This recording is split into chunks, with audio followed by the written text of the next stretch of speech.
Do you want to make more money?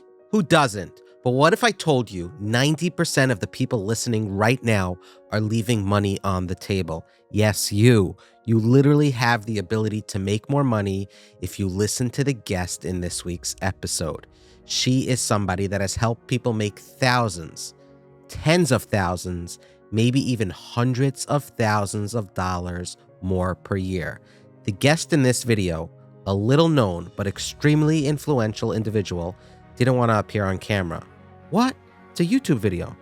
Still, she did not want to appear on camera. She is wise and she has a lot of valuable information. So we said, okay, we'll do an audio podcast.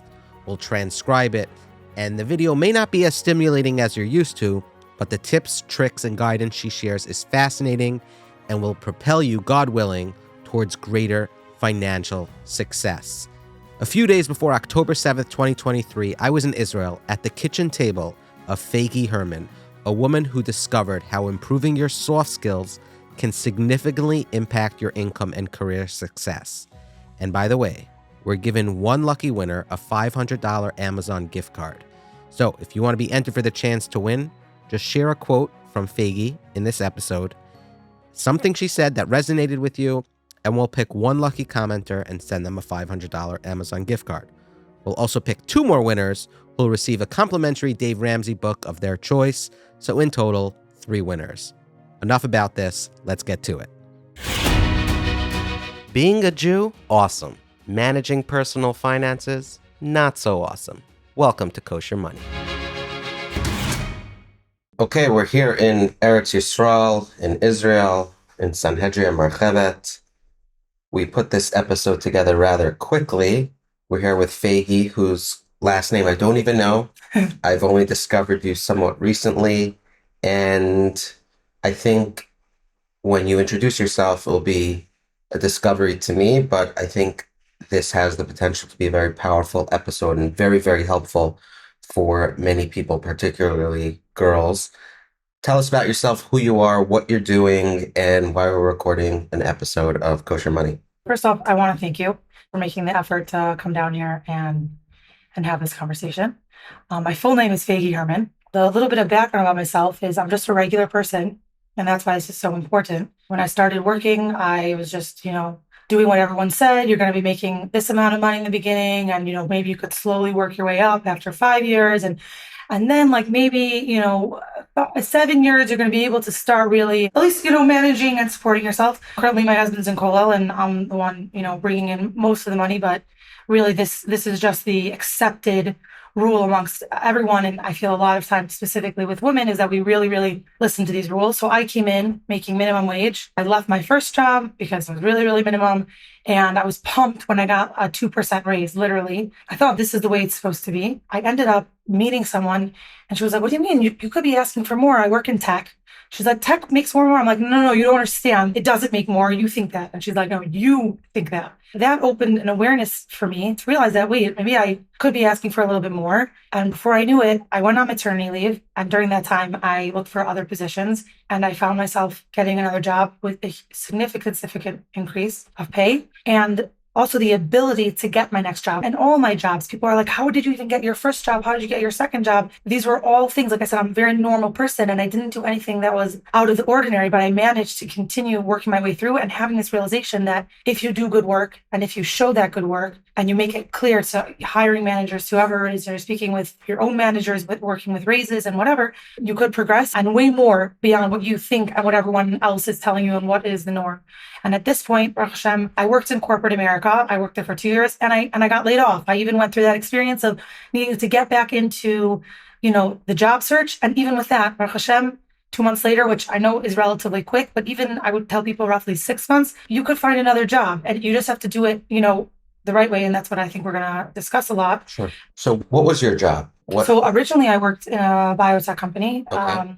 Working in lifespan acceleration is basically what they did. I was working with genes and trying to figure out how can we make people live longer.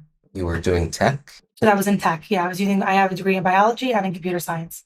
Oh, wow. You mentioned going to another company and getting a larger compensation, a larger salary. I find, and this is not scientific, that so many people who get legitimate raises is because they switch jobs, they So a lot switch of companies, right? Because because it's easier. Because it's easier. it's easier, and also you're not dealing with percentage increases. So if someone's making $80,000, or let's say $100,000, and they get a 3% increase, that's $103,000. If you go to another job and say, I would like, I want, I deserve, whatever the verb is, and we'll talk about that, $115,000, yes, it's a 15% increase, but it's a new baseline for this new company. And so many people are able to get that additional bump. Maybe it's not ideal to switch, and switching creates harder a transition period and it becomes more difficult. But let's talk about that. Okay, so firstly, 100%. It's easier because you have a perception. A big thing is a self-perception that you have, and therefore hiring managers, your boss, everyone views you the same way that you view yourself. So yes, it is definitely easier for anybody to go and just go to a new company, recreate this new image for themselves and say, I want to be getting X amount. Problem is that, first of all, a lot of times people don't realize how much they really could be asking. They don't do their research. One person that I helped, she was like, oh, I was told that I could be making, this in shekel, because this person was in Israel. But it wasn't shekel. Actually, she was like, I could be making 25. I'm like, no, you could be making 30. She's like, no, everyone said like maximum, I could be making 25. So I think I'm going to ask for 20 to 25 in this new job. Before, she was making 15. I'm not joking. 15,000. $15 an hour. $15 Yeah. an She hour. was being told that in this new position, very similar to what she was working before, she can be making maximum 25. I'm like, do your research. You've been working in 7 years. You've been in a managerial position. You could be at least making 30, I think, if not more. But for what the job was and the level, commensurate with experience and what the actual position was, I'm like, at least 30, maybe even 35. So I actually told her to go for 35. It was very hard for her. So there was a lot of Hard for showing her. her. Why? She didn't realize how much she brought to the table. And that's what most women suffer from. They don't realize how much skill, how much value they bring, and they really put to the side whatever accomplishments they brought. So many women that I've spoken to, they're like, wait, yeah, like as we're writing our resume, I did do that. Or yeah, I did that. I'm like, you brought in thousands of dollars of revenue. I've worked with people who brought in millions of dollars of revenue in e-commerce and other such companies. Mm-hmm. And they're too afraid to ask for a $5 raise. I'm like, look what you brought us. So you need to build, a lot of times you have to show them the numbers, and you also show them how much they bring to the table. So after that conversation, she actually did ask for $35 an hour. And the person said, you're right, you deserve it. She's like, well, we don't have the budget to do that right now. But she, thank God, she actually went to a different company and asked a different company for that amount. And that's what she made. And she's already been getting raises since then. This was already 2 years ago. I want to pinpoint one of the words you said. You said she asked for it. Would you say that's the right verb? Or if you don't demand. You don't demand. There's two parts when you come to asking a raise or your first time getting a salary. I literally just had this experience. This is my personal experience. Mm-hmm. And I was like, yeah, thank God I listened to my own rules. But I did my research. I just became a manager of a company that deals with SaaS products, Mm-hmm. and I'm managing multiple teams. So software as a service. Software as a service. And I'm doing much more of the business side. I'm working much more with the clients, the business analyst perspective, and then kind of carrying those requirements to the team. So I have my hands in a lot of places, and we talked about what the job entails.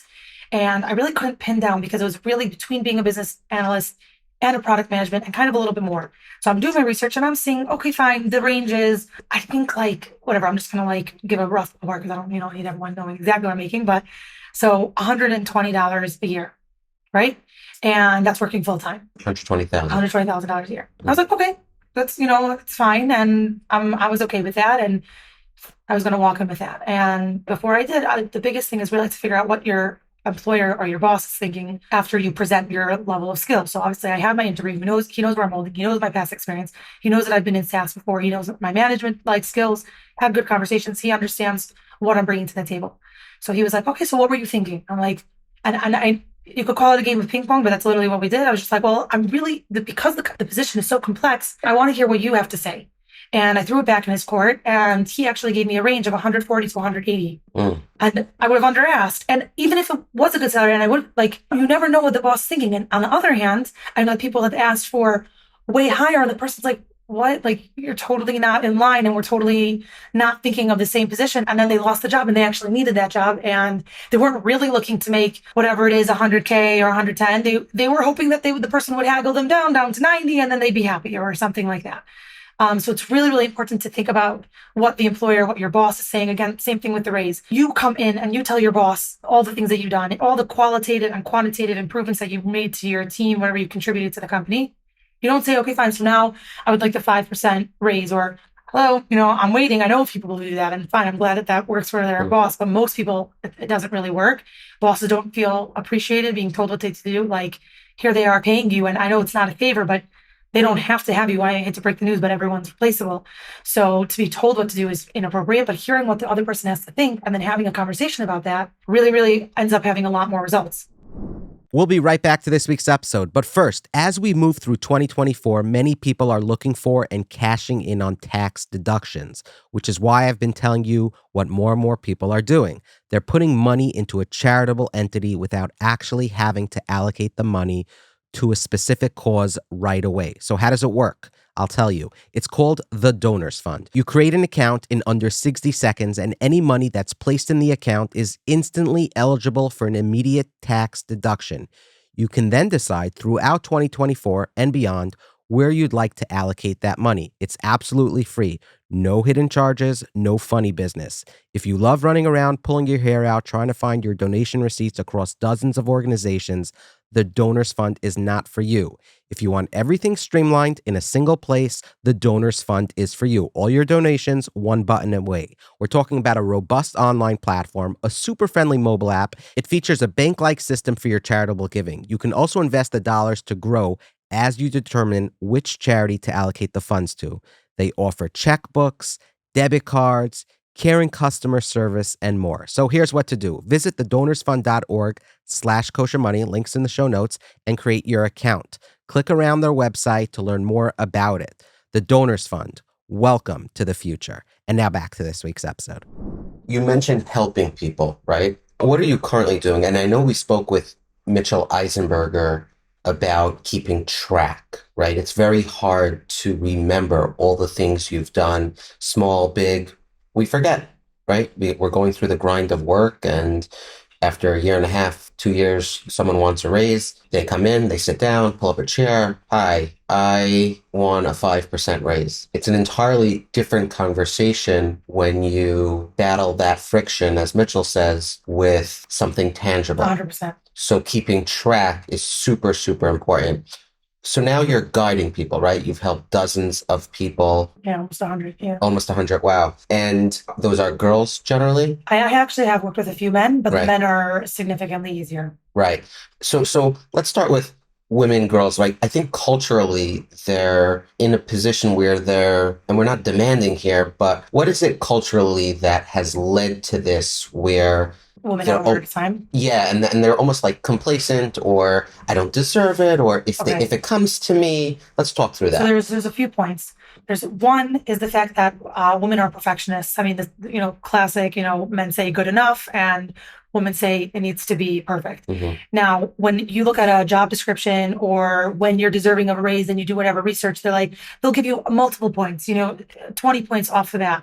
Now, any man applying to any job, and these are why the men are so much easier to help them with these type of things, they are so pumped about themselves. They think they're so amazing. They tend to, even if it's superficial, but they're like, this is Magielli, this, I deserve this. So they'll come in and they'll be like, oh, I matched 3 of the skills that are listed in 10. I'm going to apply for that job. And then they'll come in very, very confident, which is obviously extremely important in any interview. And the person's like, oh, it really sounds like this guy knows what he's talking about. Okay, fine, so maybe he doesn't have experience in this, but okay, let's take him. Versus women, they won't even apply for the job. Mhm. They'll say, I have 50 out of 52 skills and I don't have 2 of them. I'm not joking you. How can I apply for that?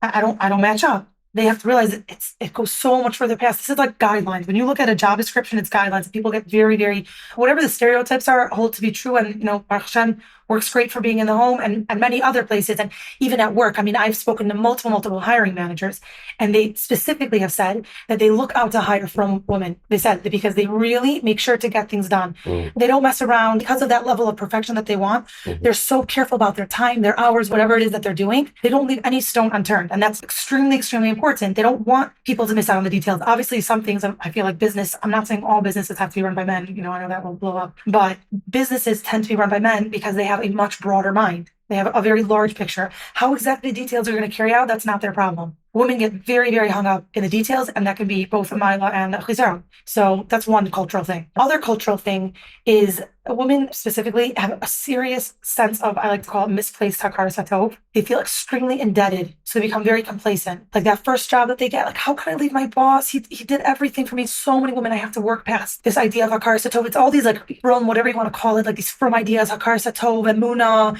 I just have to believe. And I don't know if they're getting it from, Beis Yaakov seminaries. They totally misplace what Hashem is expecting of them, honestly, and what their level of ishtadlus is, and what it means to have hakar satov. You leave your job. They're so convinced that the company, I just had someone that I worked with. Mm-hmm. She was working in a company for almost 20 years. Mm-hmm. She just left, and she was like doing a lot of call reception. It was like for some like healthcare management type of place dealing with therapies and outsourcing therapies. She just left after 15 years. And she said goodbye to them, and she was like expecting like a whole like, how are we going to manage without you? And thank you for everything that you've done. So we're two coworkers that she currently works with, like, oh, we'll miss you. And that was it. And like, that's the point, is that people get so fed up that like, how can I leave this person? He's not going to be able to deal with me, and he's not going to be able to move forward, or it's so not right of me.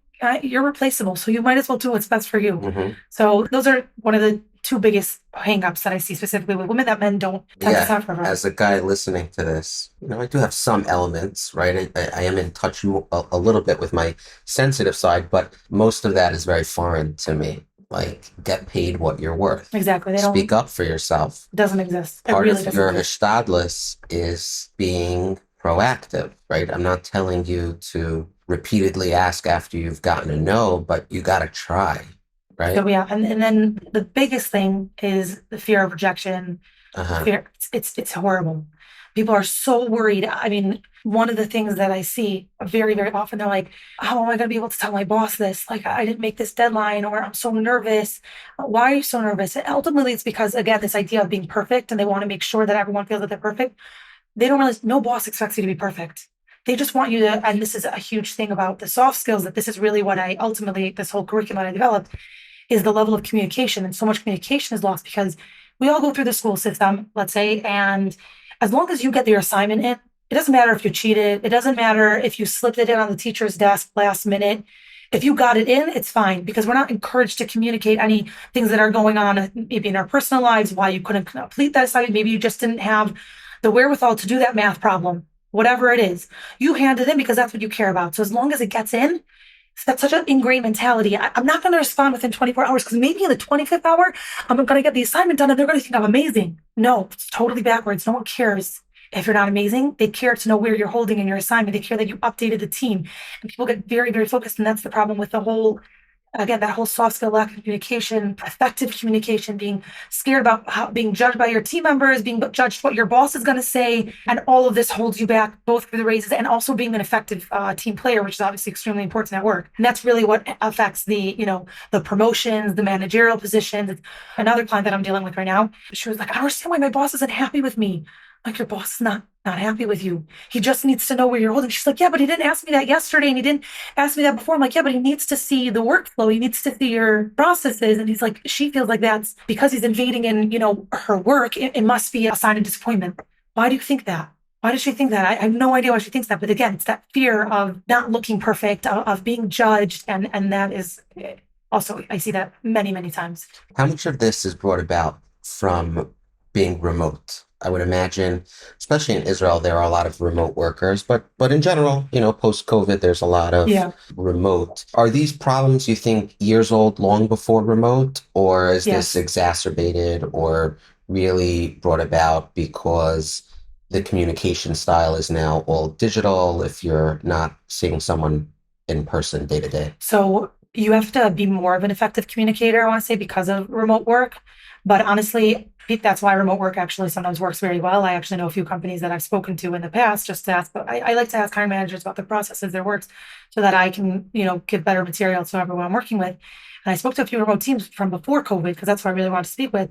And they said that they've built like an empire of effective communication that they found was more successful because they were working remotely than in the office. Because in the office, you're just kind of hoping, or not hoping, but the boss knows to walk by, and that's kind of how they get updated. But sometimes the things will slip under the radar because maybe the boss wasn't in that day, or maybe he didn't walk by, or he's been caught up with another client, or whatever it is, and the other person doesn't think that, how can I bother my boss? How can I ask him? And so she's sitting in her office or he's sitting in his office and not communicating that. And that's an age-old problem. Right. What are your thoughts on raise expectations? Do you find that people have success going into a job knowing that every year they're going to be do something? Because that can create also a sense of complacency, or that if you put in more work, you're not necessarily going to be making all that much more money because you're working within an additional 1 to 5% range, and that's not really dramatic. So, I mean, honestly, first of all, I think that's actually where men tend to have a harder time because they really expect very outrageous raises, and they're just like, "What do you mean? I'm doing such good work. Like I brought you in all this money," and they totally don't look at the fact that, there's a lot of details into whatever salary that you're making. And again, they're just kind of seeing that big picture. That's actually where I've helped some men kind of lower, I don't want to say lower their expectation, but have a more realistic expectation. But yeah, you definitely have to do your research. And coming into an interview, but when you work into a job, yeah, ask that question, be very frank. I was just working with a client of mine who now is a hiring manager, and she's actually, used a lot of things that we've discussed. And she was really impressed with one of the people that she was interviewing because she said that this person came to her and said, "So what are your raises look like? What is your yearly review?" And to employers, I would say, you do a yearly review. It's not a guaranteed raise. So every year, yeah, we do a yearly review. And that motivates people. And one of the big things that we talk about in the soft skills is, the non-judgment, effective communication, and self-motivation, and how to build self-motivation. And not based off of fear, but based off of real self-motivation, doing a good job, being professional, showing up to work in a real way. To really answer your question, there's a wide range. Some people will say 5%, some people will say up to 20%, and I really see both. It really depends on what you're doing, what you brought in, what you were making before. But that's what I was saying, when it's much easier to come into a job, let's say, and you're making, I worked with someone, one of my clients, really fantastic story, actually. She was making 60 grand a year, severely underpaid. She was working actually as a full stack developer. And I told her it's her first job, and I tell a lot of people with the first jobs, look at it as a paid internship. You don't bring a lot. I don't care that you were a counselor in camp or that you headed camp, Chagei Rim or whatever it is. It's great, but your boss doesn't care about that. They really care about your education. And my first job when I came in, so they were looking for someone with a master's. And I just said to them, like, I'm a worthwhile investment. That's what I told them. And that's what I tell many people to say. I'm like, let them know that it's worthwhile to invest in you, but they're investing in you. So if you make an investment, you're not paying as much because you're paying with time, you're paying with training. So that's why I tell everyone with their first job, first year, don't look for a raise and don't be expecting to be making tons of money. So this person was making 60 grand a year, first job. She did a fantastic job. She came back a year later. I was like, listen, you've still only been there for a year, but you definitely have showed a lot. Ask for another 10K. So she got another 70 grand. So she's making 70 grand. Then she was working for already 3-4 years.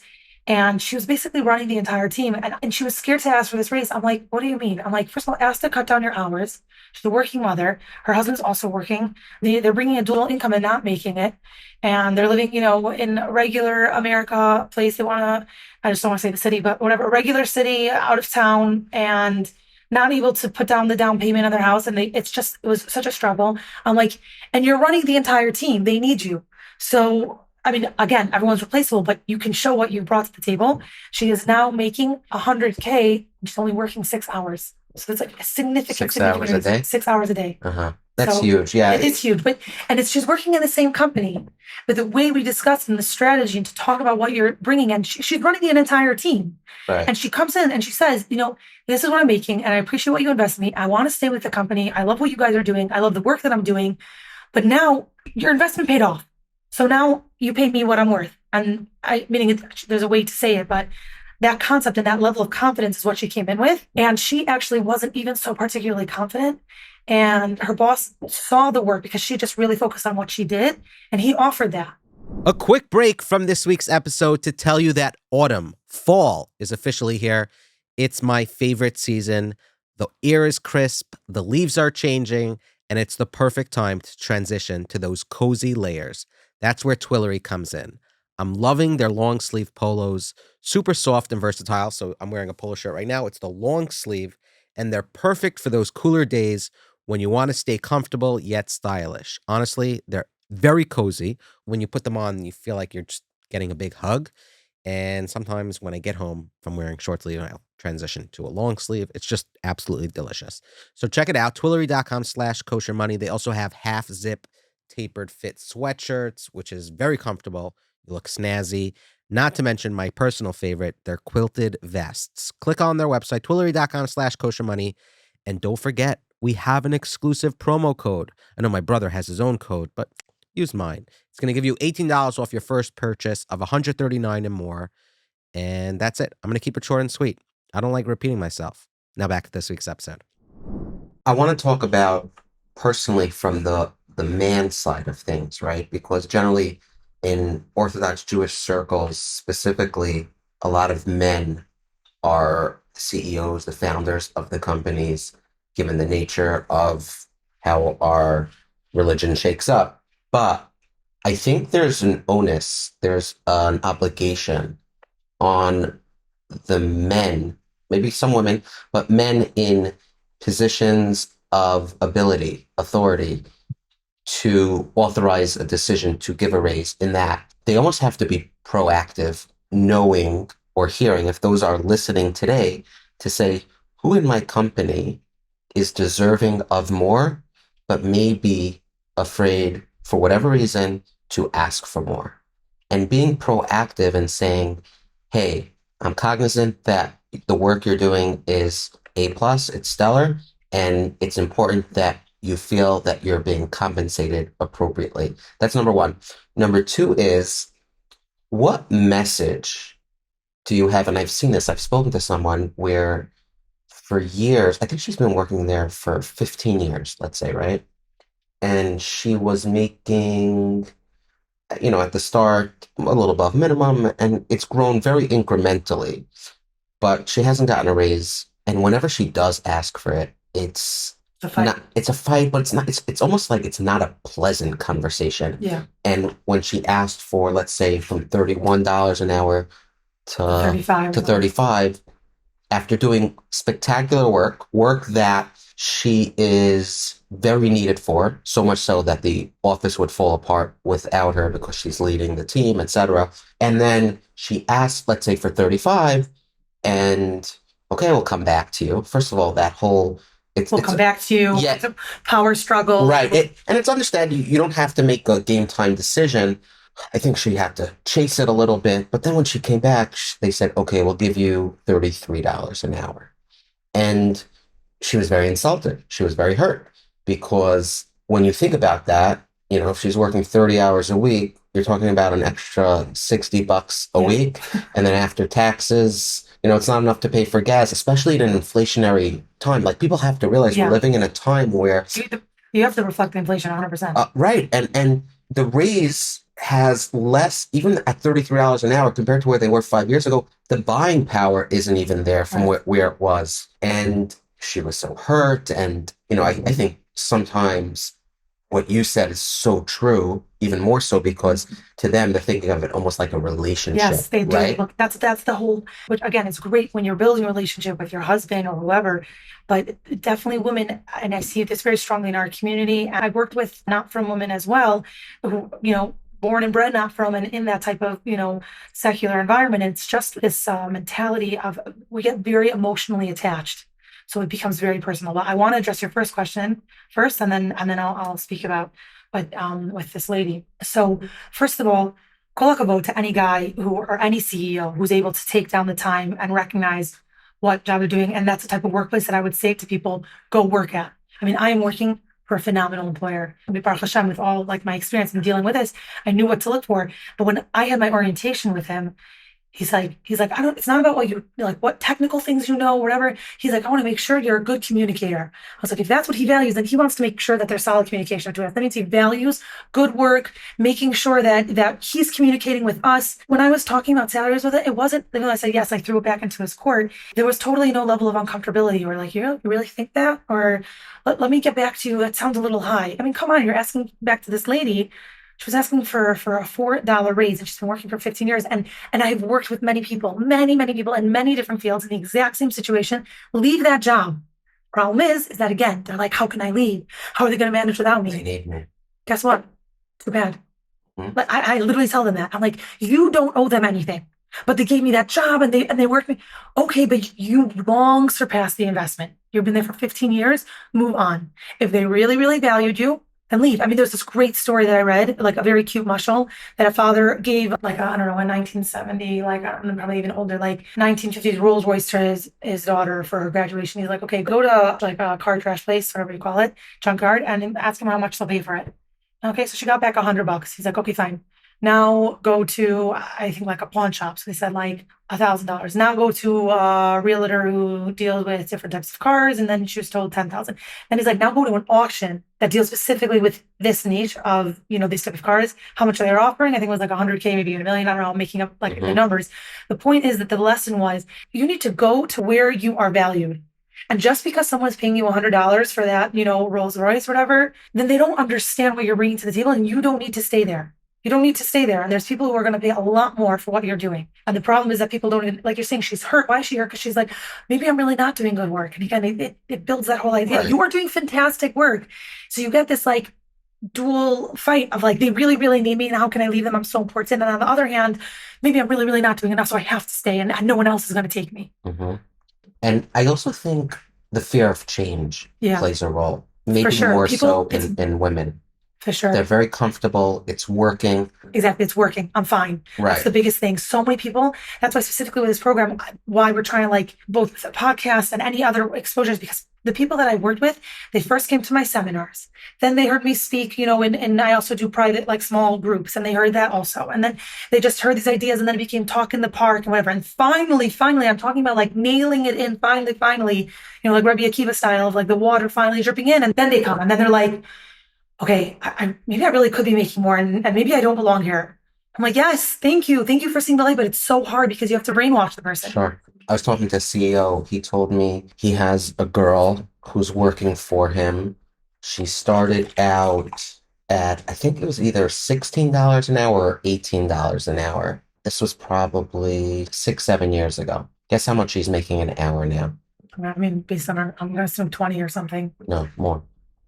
25? $100 an hour. Nice. That's incredible. And right, you were thinking, I'm like, okay, it's going to be a horrible story. No, it's $100 an hour because he told me she recognized, not that he was a bad guy, but she recognized that he's not. It's very hard for bosses. There's so many. That's the thing. Is that like that's the thing. Amazing if that boss is doing that, but most people have so much on their mind. It's not because it's personal, and that's what the women are all getting nervous about. That he would have offered it to me. He would have approached me, and they get so hung up about that. And they're like, "But I'm really not managing. I'm not able to live." And again, then they approach the raise the whole wrong way, which is a great conversation as well. And then they get all in this tizzy, and it's just because he's busy. Right. It's nothing personal. I mean, you carry that onto your relationship, with you and your spouse or whatever. Like, it's not because he's ignoring you. There's just so many. You just need to bring it to his attention. And even if he's being cheap about it, the key is she recognized the value.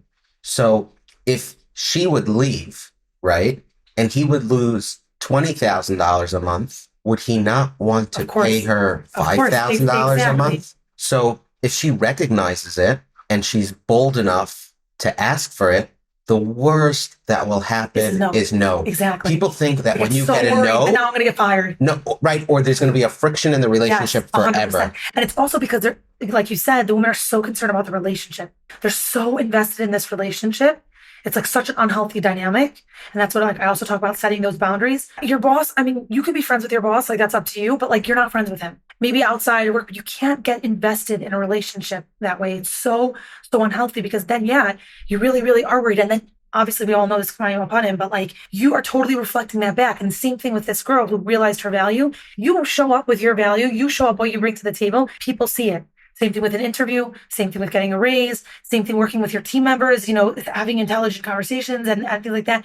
Don't be so scared. And it's okay if you do sound stupid once in a while. Right. No one's thinking twice. You don't need to be so concerned about your image. And people shouldn't think it's confrontational. Exactly. You can do this very respectfully, very matter-of-factly, right? Again, with tangibility. Exactly. So then, and people then get so caught up in this. So then they just think about their financial situation. So many people are like, so I'm going to ask my boss for a raise because I'm expecting, or I'm going to ask my raise because, we're putting a down payment on the house, or I bought a dog or whatever, whatever is going on. Right. And like your boss, it's not his problem. Right. Correct. It's not his problem. Like someone's like, that's really harsh to say. I'm like, sorry to break the news to you. Your personal decisions have no reflection and no impact on his company. Nor is it fair to you. your bonus, your raise rather, could be a lot higher than what it costs to buy a door. Exactly. And it's not fair even to yourself to weigh the two side by side. We're trapped in a society where, I'm I only need this much, and, it's really hard to live. It's not chesed. Correct. It's not and it's again a that nonprofit. Unhealthy relationship, right. People have to realize that you're in a work, business, you get paid for it, 100%. right? It's not like you're going to the barber. I mean, in Israel, there's maybe a negotiation at the barber, but generally, here's my price.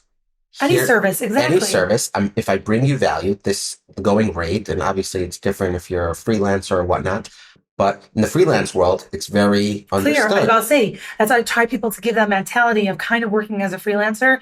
You have to a little bit be your own boss. Again, you are working for someone and you have to, but just like a freelancer would always respect the client and potential client, you kind of have to look at it the same way. I mean, I take a lot of advice, and that's also why I've helped even business owners and so on, because it's very similar. Female business owners, actually, I've never worked with male business owners. I've never seen that they have this issue. But again, it's they're so scared to raise their prices. I'm like, if you are offering something of value, you raise your price. People will pay for it. You've already been making, in Israel, there's tons of these bake shops and people who are baking from their house. I'm like, you are, offering a full catering service and people love your food and you have great service, great packaging, great everything. And you're telling me you're only getting X amount of profit? Raise your prices. In the beginning, no one knows you. You built up a name for yourself. It's the same thing. You already built yourself up in the company. You already made a contribution, like you said. Like, you ask for more, and it should reflect that it has no connection to what's going on in your personal life. We'll be right back to this week's episode. But first, if you donate to the poor in Israel or anywhere else for that matter, do you know the first place they'll likely spend that money? It's at the grocery store. Since its inception in 1788, Kol Chabad's priority has been supporting nutrition security in the Jewish community. Many people in Israel face the prospect of going to bed hungry regularly, which is why the organization focuses on providing food and essential support to help people live with dignity and health. All households of its programs are screened and audited by local municipalities based on need.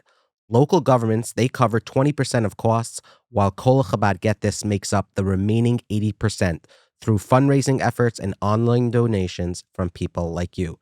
So reach into your pocket and donate a few dollars, a few shekels, whatever you can, to our family and friends in Israel. They need us now more than ever. So visit kolchabad.org/koshermoney, make a one-time or recurring donation. The link is in the show notes. And on behalf of the people in Israel, thank you. Thank you so much. Now back to this week's episode. In professional sports, it's very common to have an agent, right? Someone that knows the market, right? Speaks up for you. I think about that from time to time. And now, obviously, everyone should be proactive. And I think the idea is very foreign. But in some ways, I put my head on the pillow at night and I wonder what would happen if that not necessarily became the norm, but if that started to be... There was actually a great conversation. I wish I remember who started it, somewhere on LinkedIn. And he was talking about like the kind of exposing salaries and like people know and having those conversations. And I totally believe in it. And not so someone else, was like, how can you expose your salary? It's not that you're exposing your salary.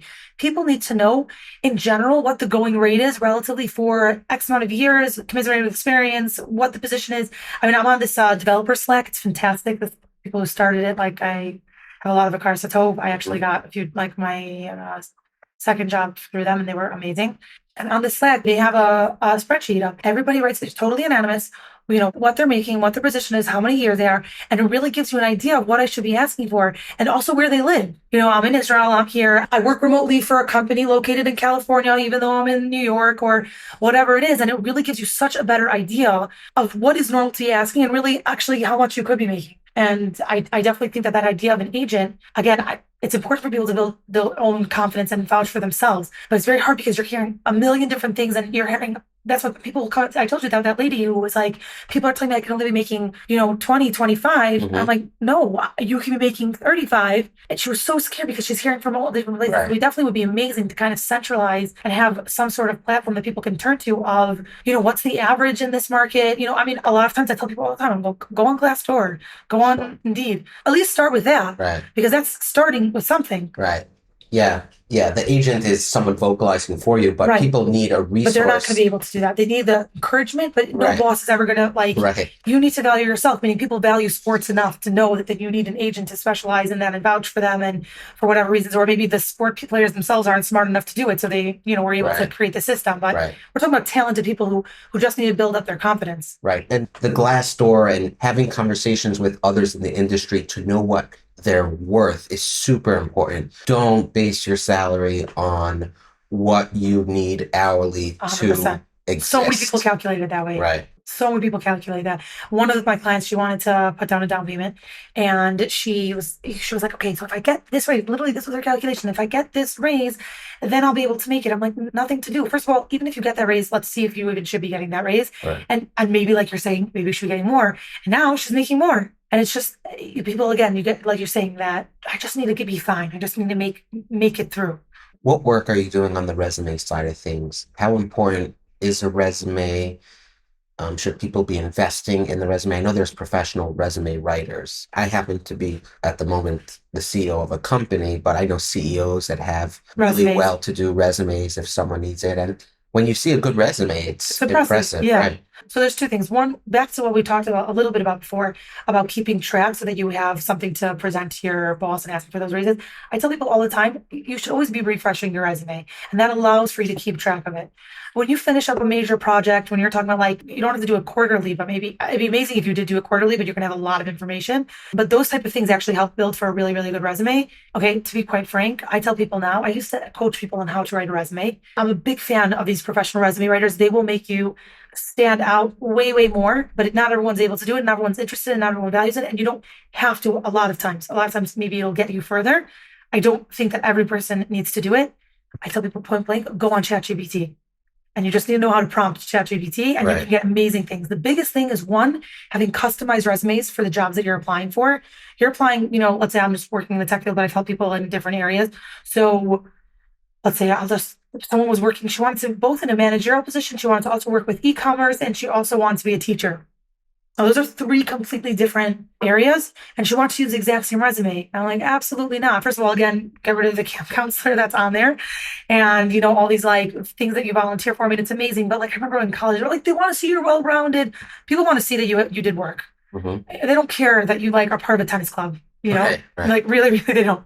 So the big thing I tell people is look at the job description of the type of job that you're looking for. And I used to have to build and work with people. Just send that job description in ChatGPT and tell it, please write me a job description based off of my skills. Then you say what you've done in the past. And it creates a beautiful resume for you. Read it through. Some people will be a little bit inaccurate, but it really, really does everything. It does all the rules of making sure to quantify things, what you brought to the table, how many, again, if we're dealing with e-commerce, what you brought in, if you're dealing with tech, how much did you optimize this? It gives you all of those things. I used to have to teach people about the qualitative versus quantitative and how to bring that into play. ChatGPT knows how to do it all. Literally, you could do it in 10 to 15 minutes. So how are people finding you? I know you've helped nearly 100 people now. And my hope is that this episode allows people to reach out to you to get guidance. You're creating an organization. Tell us about that. How can someone reach you? What does the structure look like in the relationship? What's the name of an organization? We'll put links in the show notes, but my goal is that more people reach out to you and we create a ton of success stories. Please Hashem. So really this started very organically just because I had that first conversation, with my first job and, I just needed that push of like recognizing that I'm a worthwhile investment. And then people started asking me how I got my first job, just, for friends, meaning I showed up with my value. And even if I didn't have value, at least you want to work with me. People are like, whoa, brilliant. And you really feel that way about yourself? And I'm like, 100%. I went through school. I have 2 degrees. I don't know. Like, yeah, I'm worth it. And even if you didn't go through school, you're a hustler. I know people who like got a bunch of side jobs. I worked with someone in Muncie. She was like, did all these seasonal jobs while she was in, in high school. I'm like, you balance things. You're fantastic. And you could show that level. So that's how it kind of started. And then friends started telling friends. And then I had people calling me from Canada, from America. Like, I don't even know how they got my number. I'm really serious. Just started reaching out to me. I never changed my number, Baruch Hashem, since I'm in America. So that's how they still have it. Where are you from originally? Chicago. Okay.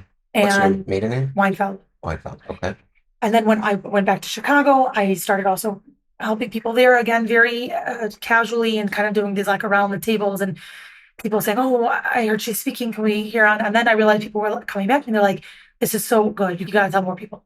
So then I started doing seminars here, and I would, I'm not a no name. So I'm talking about crowds of like 15, 20 people coming from nothing. And which just goes to show you this was right after COVID. So people were still a little bit scared, like they're scared to leave their house. But that's why they were still scared to leave their house.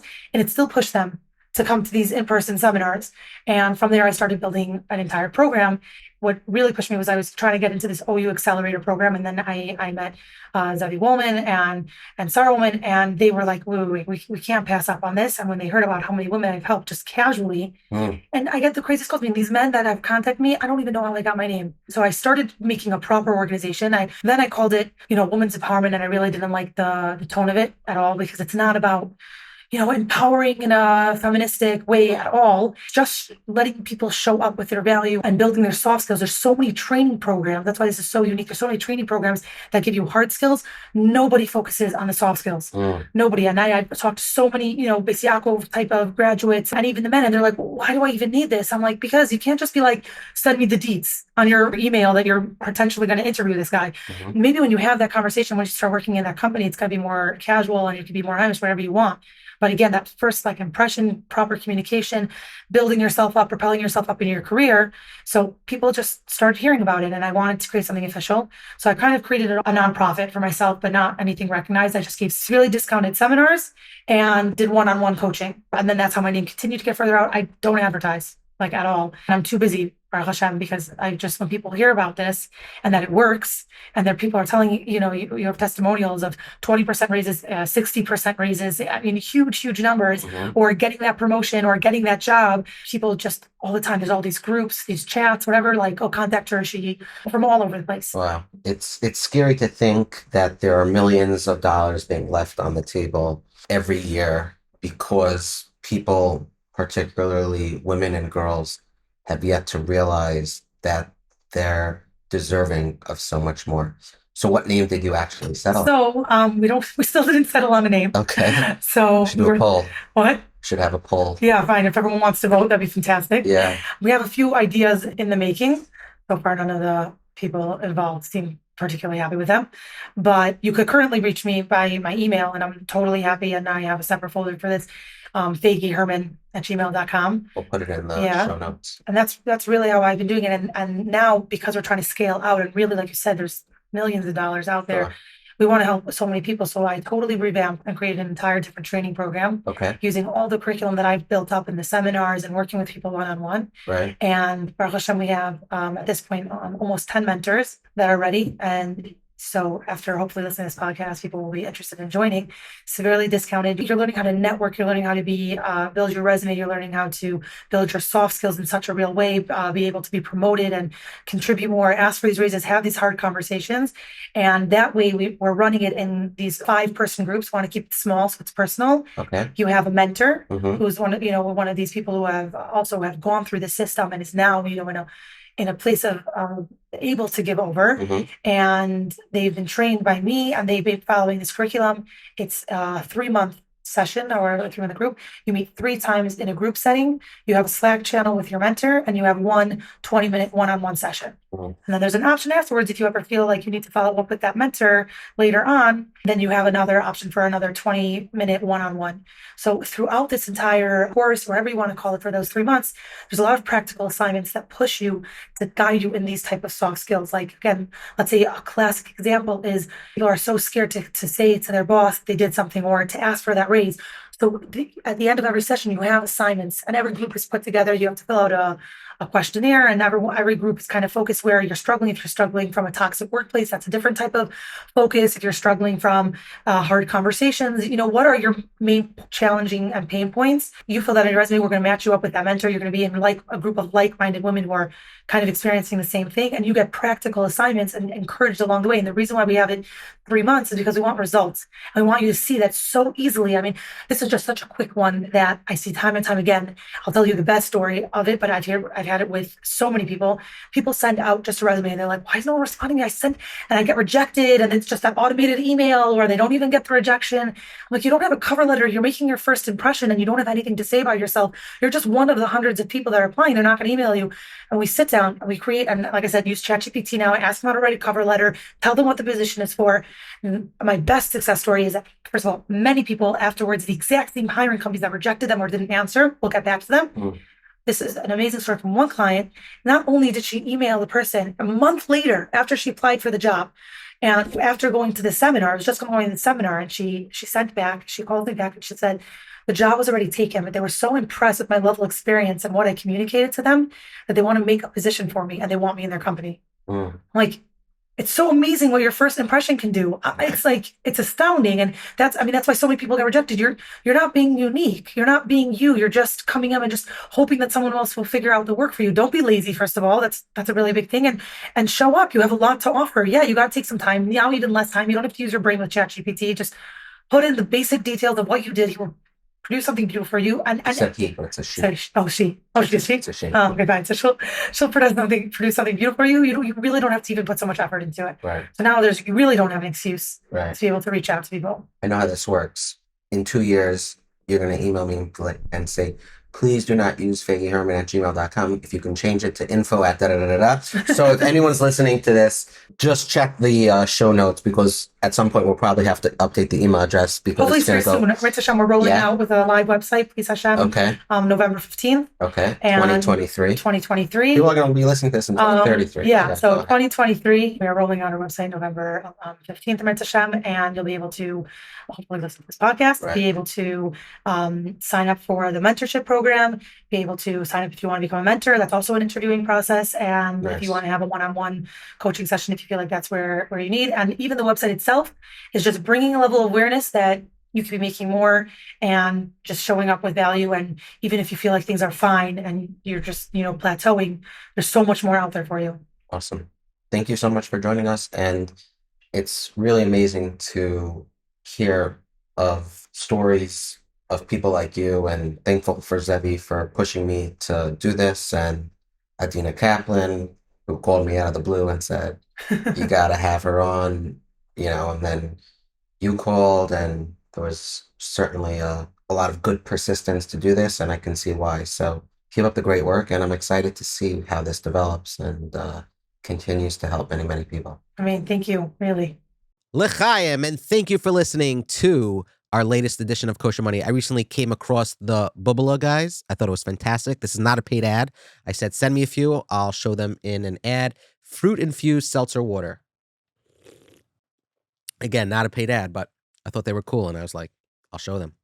You have to give love to the people that need it, and Bubala is getting my love. So, if you remember in the beginning of this episode, if you want to be entered for the chance to win a $500 Amazon gift card or an awesome Dave Ramsey book, comment on this YouTube video which quote of Feigi's was your favorite. What did Feigi say that really resonated with you? Congratulations to Pinchas Shane 6116 and Yagu 2000. You each just won a Dave Ramsey book. So reach out to us at livinglechaim.com and we'll mail you your book if you're one of those two winners. Thank you to the sponsors of this week's episode, Twillory, Kol Chabad, and the Donors Fund. Links to all of our awesome sponsors are in the show notes. You can donate to Kol Chabad. You can donate to them through the Donors Fund, which is absolutely free. And you can do it while feeling super comfy and stylish in your Twillory outfit. Not a paid ad, but you can be drinking Bubla as well. You know what I love about it? You'll be like, oh, you're getting paid. No, I'm literally not. They gave me like 4 drinks. I finished them, but I then had to order more. Okay, so check them all out. Links in the show notes, all of our sponsors. I don't have a link to Bubla. You can buy them on Amazon. If you would benefit from a financial advisor or speaking to somebody for free to help you budget, get out of debt, or anything else finance related, thousands and thousands and thousands of people have already visited the OU's free livingsmarterjewish.org. I told you they've helped thousands of people. People have messaged us. They've gotten out of debt. They have clarity. They're in a much better place. Some people that have been coached have gone on to become coaches. If you think that's up your alley, you don't have to be a financial advisor to help somebody be a coach. If it is in your wheelhouse, reach out.